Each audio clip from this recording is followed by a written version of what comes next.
ebya Waiswa Mufumbiro birabika munnange biwanvuye anti ono Nope Deputy Spokesperson Alex Waiswa Mufumbiro kakati kooti bwetyo yamusomedde gwakutta gyebuvuddeko naku ntono emabega Nsibambi Edibya Mutene yatukakasanga bwayogerezeganyiza ne cabinet era nga agamba nti abasibe abaasibwa olw'ebyobufuzi abasibwa mu 8 bamaze okumukakasa nti bagenda kuteebwa naye ne tubeerawo nga twebuuza nti okay bw'abanga tebaamulimbi baani abo yali badde atulaga amannya nti gundi ne gundi oba oli awo nti mwe twawuliruuliridde amannya nga oba Mufumbiro edi mutwe naye kati bino ebigenda mu maaso munnange biraga nti bano gavumenti ekyabaliko oba oli awo si beebo beboogerako Nsibambi bwe babeera tebaamulimba nti gavumenti egenda kubata. Kale Nsibambi yakyakola kubanga nalabye bamuwadde ne double cabin mpya kapyata NRM yamuwadde double cabin Nsibambi bwe mulaba oyo kakati muganda wange. Okay, Opposition National Unity Platform Nope Deputy Spokesperson Alex Waiswa Mufumbiro bwatyo nange bamukyajinze nagwakutta era nga ogwo gwe gweyongedde ku lisiti ey'emisango egimuvunaanibwa era nga eyamusomedde omusango guno ye mulamuzi w'ekkooti ey'ekanyanya Mufumbiro y'omu ku abo memba ba Nope abaakwatibwa era nga wetwogerera bonna bali ku limanda ku misango egy'okubeera nti bakwasaganya parade eyeefaanaanyiriza ey'amagye bwe batyo bamuleese mu kkooti nnaku Lwakutaano era oludda oluwaabi munnange ate ne luleeta emisango emirala jjukira nti emisango gye baali bamuvunaana gye bamukwatirako mbu yakoma mu bantu omuliro obujulizi bwabula era kkooti emisango n'egigoba kakati bwe batyo baleese emisango emirala muganda wange baleese emisango emirala kale nga bwetutunula mu nsonga eyo biki ddala ebiriwo teweerabira aba Hillside View Apartments bano basangibwa wali ejjanyu ku kyaki kiri Entebbe Road ku Ntebbe Road w'okisanga bw'otuuka Namulanda ekitendo oba ekajjansi buuza ejjanyu ku kyaki gy'ogenda okusanga Hillside View Apartments omuli buli kimu twala tulubuto twokka kakati bwe tutunuulira ate ku sayidi ey'amasannyalaze aba Maintenance Palace bano temubabuusa maaso muganda wange kubanga ebintu byabwe birungi ate balina ttiimu ey'abakugu esobola okubeera nga ekuyambako besitoolinga balina abakugu abasobola okuadvisinga ku ekirungi bwe kijja ku masannyalaze ag'enjuba beba Maintenance Palace bano kugambe balina water heaters balina CCTV cameras balina ebyamazzi byonna n'ebyamasannyalaze balina security lights balina gwe kalonda yonna gwe wali badde weetaaga eba Maintenance Palace. Dokita gyali temufaana birwadde n'atera okuwanikayo emboozi endala naye emboozi kwe ziri ku Uganda at large wekazooteekamu Dokita Kigwagwa ojja kumugwako ate nga ne namba yange esimbyeyo 73 kwe tuyinza okuyitira meanwhile nembawo ennamba ya dokita oba okumanya ebisingawo ku dokita gwoyinza okugenda ku mutimbagano n'osanga emboozi n'ojjako ennamba kubanga eba ya dokita directly ate nga bw'omukubira oba ogenda ku WhatsApp togenda nnyo okukuba kubanga WhatsApp ajja kuddamu mangu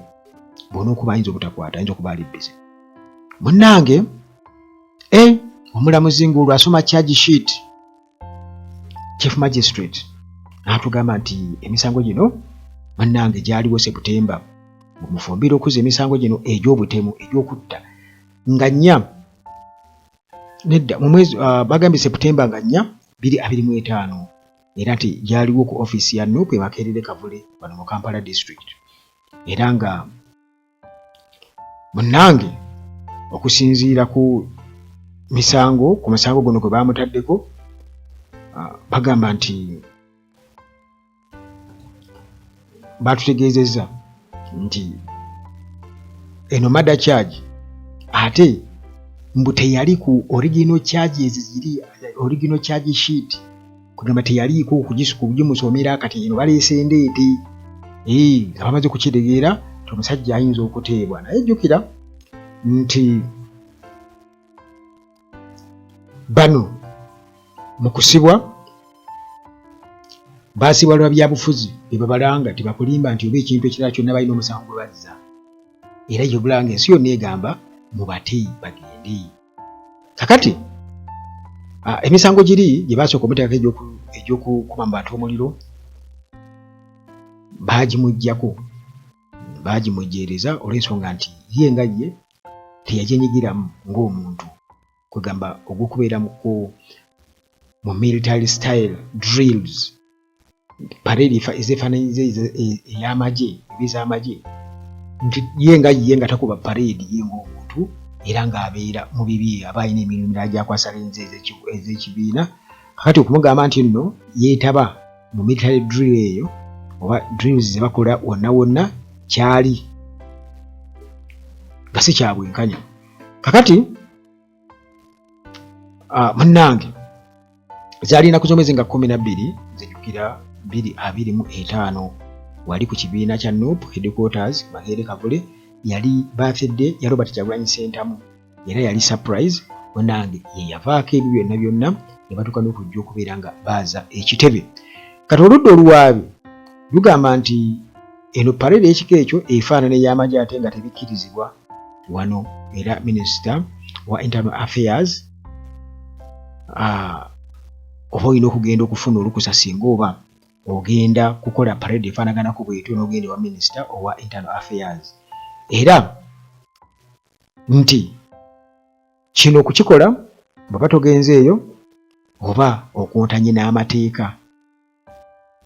kakati NUP members bangi nnyo abaakwatibwa abali mu kkomera era nga bali ku misango egyo gye bagamba gye bazza wali ku NUP School of Leadership abamu wano Doreen Kaija era nga akulira NUP School of Leadership naye gyali kale kwegamba emisango wonna wonna muna egikusangawo kuba n'oyo naye teyeetaba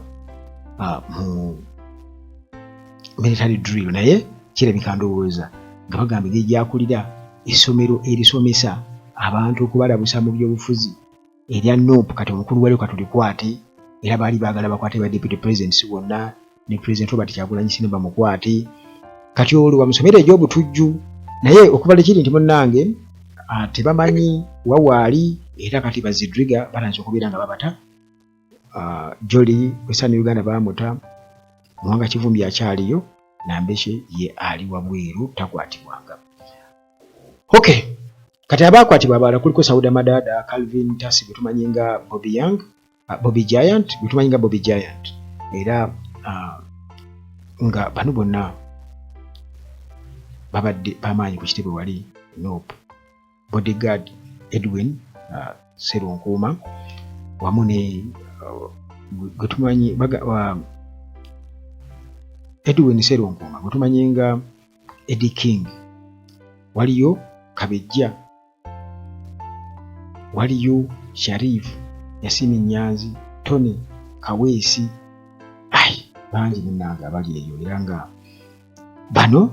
bakyali kulimaana mbu okunoonyeza kukyagenda mu maaso naye ng'omuntu yeebuuza nti bano baakola ki kuba kati bw'otunuulira abantu bangi nnyo balina ebyokukola balina famire era bageza kukola na future z'abantu okuba baagala okulemera mu buyinza musango ki gwe baakola omuntu ayinza okubuuza musango ki ani gwe yatta kubanga bwoga nti mada alina gwe yatta kiba kitegeeza nti omuntu oyo waali n'obujulizi bwe buli okusobola okubeera nti omusango gutambula oba gusigala gukyali gw'amaanyi naye waba teguliiwo oba oli awo ndowooza baasazeewo bamuteekeko ogwo ekinaamuviirako oba okumuta teri amanyi kubanga bano abasajja tebasobola kutabuti muntu bwe batyo nga tebataddewo obukwakulizo kati okuwanvuyo okwo kuyinza okuba kuvaamu ebyo naye katubasabire Mukama ababugirize ekisa kye n'omukono gwe ogutaasa